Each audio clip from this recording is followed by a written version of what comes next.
نے جس سیکوینس اور جس آرڈر میں اپنے سٹیپس لیے ہیں میرے خیال میں وہ بھی بہت امپورٹنٹ ہے. بطول سوری فار دا ڈیلے لیکن ون کویشچن, ہم بات یہ کر رہے ہیں ایک اسٹریٹجک شفٹ آیا ہے, دنیا جو ہے وہ ملٹی پولر ہو گئی ہے, پاکستان نے کس طرح سے اپنے آپ کو ریلیونٹ بنایا ہے, but this didn't happen overnight, this did not happen in a year. Starting from FATF ہماری جو سیاسی قیادت ہے اس کا بہت اہم رول ہے. مارکہ حق کے بعد جس طرح سے ہم نے اپنی ڈپلومیسی کو آگے لے کر گئے, اس ڈپلومیٹک آرڈر میں ہم نے اپنے دیگر ممالک سے روابط کو بہتر بنایا. اس سے پہلے FATF والا معاملہ تھا, اس سے پہلے یورپین یونین والا معاملہ تھا. There is a lot that has Pakistan really has done, and I think without سیاسی قیادت کا input this could have not been possible. بہت شکریہ سعدیہ, اور آپ لوگ بہت پرمغز گفتگو کر رہے تھے, میں بہت دھیان سے سن رہی تھی. لیکن یہ جو سوال ہے کہ بالکل ہی اوور نائٹ نہیں ہوا. I was talking to one of the experts, اور انہوں نے ہمیں بتایا کہ جب اڑی کا اٹیک ہوا تھا تو اس کے بعد فار کنزیکٹیو ایئرز پاکستان کے جو نوجوان ہیں, اسپیسیفکلی ایک ٹیم تشکیل دی گئی جس میں نوجوانوں کا حصہ زیادہ تھا. انہوں نے اس الیکٹرانک وارفیئر میں اپنا حصہ ڈالا, اس کو انکلوسیو بنایا. ایک ایسے سسٹم تیار کیے گئے ڈومیسٹکلی, انکلوسیولی, انڈیجنسلی, جو کہ پاکستانیوں پہ محیط تھے, اور یہ پاکستانیوں نے مل کے ایسے وقت کی تیاری کی. اور ایسا نہیں تھا کہ اسی وقت ہی پہلگام اٹیک کے بعد ہی ہم لوگ اتنے اویئر تھے اور یہ سب اچانک سے میراکلسلی ہو گیا, ایسا ہرگز نہیں تھا.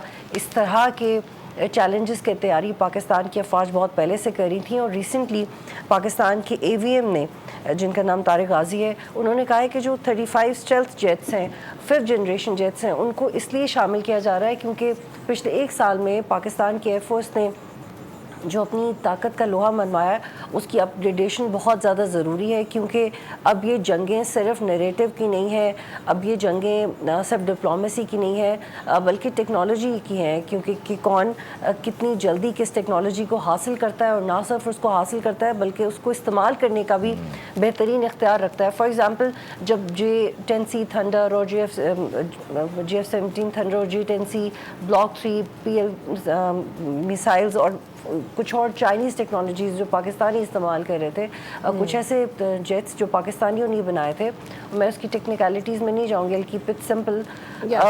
تو اس کو جس طرح سے ہم ان مشینز کو جیسے استعمال کر رہے تھے اس جنگ کو جیتنے کے بعد, بہت سارے ممالک نے پاکستانی افواج, پاکستانی لیڈروں سے پوچھا کہ آپ لوگوں نے یہ کیسے کیا, تو انہوں نے کہا کہ یہ ہمارے پائلٹس کی, ہماری افواج کی دن رات کی تیاری ہے, یہ ان کا اپنا ذہن ہے, یہ ان کی انٹلیکچوئل پراپرٹی ہے, and we are not able to tell you how we are going to fight friction between two forces because this is their homework and they do it day and night. اور اب تو خیر پاکستان اس کا الحمدللہ exporters بھی ہے, one of the brilliant jets of the world. اور جب ہم یہ دیکھتے ہیں کہ پاکستان نے ایگزیکٹلی کیا تو اس میں آپ کو پتہ ہے کہ ہم سب تب کتنی بات کر رہے تھے کہ اب تو مار دیں انڈیا کو اور اٹیک ہونا چاہیے. ہم لوگ خود یہ بات کر رہے تھے, میں یہ چاہتی تھی کہ نہیں اب اٹس ٹو مچ. جب مرید کے والا اٹیک ہوا, جب ڈرونز آنے شروع ہو گئے کہ ہم کیا کر رہے ہیں, واٹ آر یو تھنکنگ, کیونکہ ہم بہت امپیشنٹ ہو رہے تھے.